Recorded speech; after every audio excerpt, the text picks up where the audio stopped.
আপনি অনেক শখ করে খামার করেছেন, কিন্তু দুঃখের বিষয় আপনার খামারে ছাগল বাড়ছে না। কারণ কি? ছাগল হিটে আসছে না। আসলে হিটে না আসলে তো আপনার খামারের ছাগলের সংখ্যা বাড়বে না। তাহলে কেন এই হিটে আসে না? এর কারণটা কি? সম্মানিত খামারি ভাইরা, আসসালামু আলাইকুম। যে যেখান থেকে দেখছেন আপনাদের সবাইকে শুভেচ্ছা এবং নিরন্তর অভিনন্দন।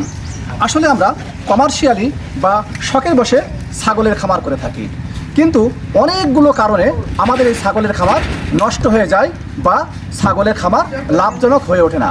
তার অন্যতম একটি কারণ হলো ছাগল হিটে আসা, অর্থাৎ প্রজনন ক্ষমতা না থাকা এবং বংশ বৃদ্ধি না করা। কিন্তু কেন ছাগল হিটে আসে না?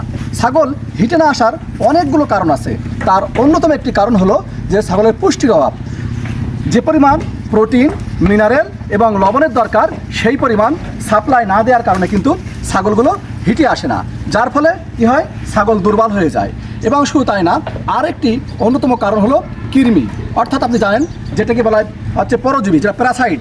এই প্যারাসাইট আবার দুই প্রকার, একটা লোমের ওপর থাকে, একটা স্টোমাকে থাকে। আমি কালকের ভিডিওতে আলোচনা করেছি যে কৃমি কয় প্রকার। যাই হোক, যদি আপনার ছাগলে প্রচুর পরিমাণ কৃমি থাকে তাহলে কিন্তু আপনার ছাগলের যে নিউট্রিশন পুষ্টিগুলো সেগুলো সব শোষণ করে নেয়, হরমোনের ইমব্যালেন্স তৈরি করে দেয়, যার ফলে ছাগল হিটে আসে না। আরেকটি অন্যতম কারণ হলো যেটা হলো আপনার হরমোনের ইমব্যালেন্স, অর্থাৎ হরমোনের যদি ব্যালেন্স না থাকে সেই ক্ষেত্রেও কিন্তু ছাগল হিটে আসে না। অনেক ক্ষেত্রে দেখা যায় যে ছাগলের ওজন কম, অর্থাৎ একটা ছাগলের দৈহিক ওজন যে পরিমাণ থাকার দরকার তার থেকে যদি দৈহিক ওজন কম থাকে, অর্থাৎ ম্যালনিউট্রিশন বলা হয়, অপুষ্টিজনিত কারণে, তার জন্য কিন্তু ছাগল হিটে আসবে না। আরেকটি অন্যতম কারণ হলো যে তার জরায়ু এবং ডিম্বাশয়ের সমস্যা, অর্থাৎ জরায়ুর ভিতরে যদি সিস্ট থাকে আবার বা ডিম্বাশয় যদি ফাংশন না করে, ওভুলেশন না হয়, তাহলে কিন্তু ছাগলের সমস্যা হয়। আরেকটি বড় সমস্যা হলো সেটা আবহাওয়াজনিত কারণ। যখন কখনো প্রচণ্ড গরম, কখনো প্রচণ্ড ঠান্ডা, এই যে প্রচণ্ড ঠান্ডা, প্রচণ্ড গরম এবং প্রচণ্ড ঠান্ডার কারণে ছাগলের শরীরের যে এইটা অ্যাডাপ্টেশন পাওয়ার কমে আসে, যার ফলে ছাগল হিটে আসে না।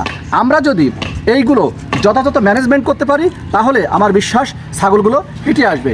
এখন আমি দুই লাইনে আপনাদেরকে বলে দিই যে কীভাবে আমাদের এই হিটে আসা না আসার কারণ থেকে আমরা নিজেদেরকে মুক্ত করতে পারি। প্রথম বলেছি অপুষ্টি, অর্থাৎ আপনি ছাগলকে নিয়মিত কাঁচা ঘাস খাওয়ান, নিয়মিত কী করেন? কাঁচা ঘাস খাওয়ান এবং পর্যাপ্ত দানার খাওয়ান, দেখবেন তার পুষ্টি ঘাট দেবে, মিনারেল এবং লবণ সেটা সরবরাহ করুন। আর কৃমি প্রতি 3 মাস পর আপনি কৃমিনাশক দিয়ে কৃমিমুক্ত করুন। আর যেটা আবহাওয়াগত সমস্যা, আপনার শেড ম্যানেজমেন্ট যদি ভালো হয় তাহলে সেখানে আপনার ওই যে আবহাওয়াগত সমস্যা থাকবে না। যদি আমরা এভাবে একদম পরিকল্পিতভাবে খামার করতে পারি তাহলে আমাদের খামারের ছাগলগুলো নিয়মিত হিটে আসবে এবং নিয়মিত ছাগল বাচ্চা উৎপাদন করবে এবং আমাদের খামারগুলো সফল হয়ে উঠবে। সবাইকে ধন্যবাদ। আসসালামু আলাইকুম রহমতুল্লাহ।